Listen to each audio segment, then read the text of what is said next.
Hey guys, I want to share something really neat with you. I've been working with a doctor that was referred to me by a client of mine down in Texas, and he's been putting money into his children's 529 plan, but after meeting this other doctor client of mine at a barbecue, they got talking, and my client said, you gotta look into these cash value insurance plans, because what if your kids don't go to college, or what if you want to have liquid access to that, or they want to start a business and don't necessarily go the traditional route like this doctor did, of going through multiple decades of school and coming out with hundreds of thousands of dollars in debt.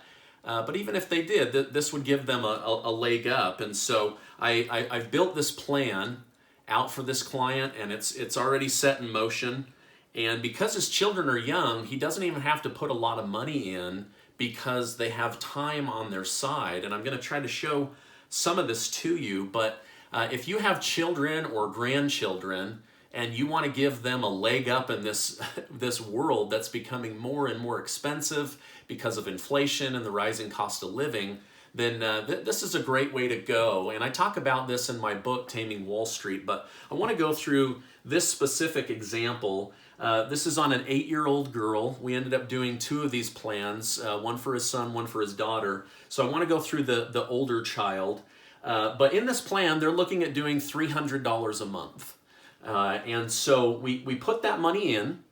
And there's not going to be a lot happening in the first couple of years. We've got to get to break even, but over time, you're going to see the power of compound interest, okay? So by the time we get to the 10th year, we've put $36,000 into this plan, and they have about $41,000 that they could tap into, okay? At that point, $41,000, this person could start being their own source of financing on a car. We go a little bit further, they could start using this towards college. By the time we get to, let's say, age 25, there's about $86,000 in this plan if they wanted to use that money towards a down payment on their first home. Okay? And this thing's just going to continue to grow. By the time they're 30, they've got $134,000 in their plan. Maybe at that point they'd like to buy a second home, a rental property, or start buying and flipping real estate. Check out my other videos to see the power of using real estate coupled with life insurance. And this thing's just going to continue to go, right? By age 50, they've put $151,200 into this plan, but they've got $531,000 completely tax-free to use however they want. Right? Let's continue to go. The other thing I like about this plan is $300 a month is not so big that a child down the road couldn't easily take that payment over, right? The ability to save $300 a month. So it's not like this doctor that's doing $20,000 a year into his own plan.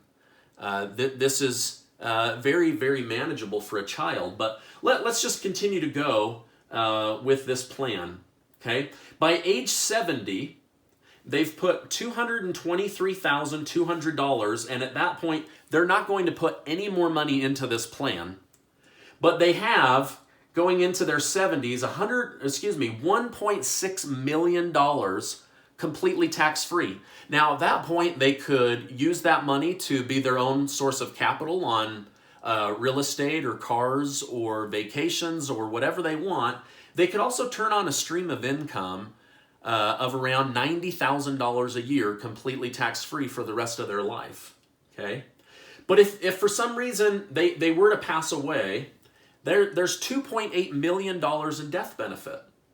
So they put in $223,000, they've got $2.8 million in death benefit, and $1.6 million in money that they could use. I mean, what a leg up in this life, right? And it just continues to go. Let's say that they never needed this because of their own efforts, right? By the time they reach 100, they've got $4.6 million and $5.1 million in death benefit.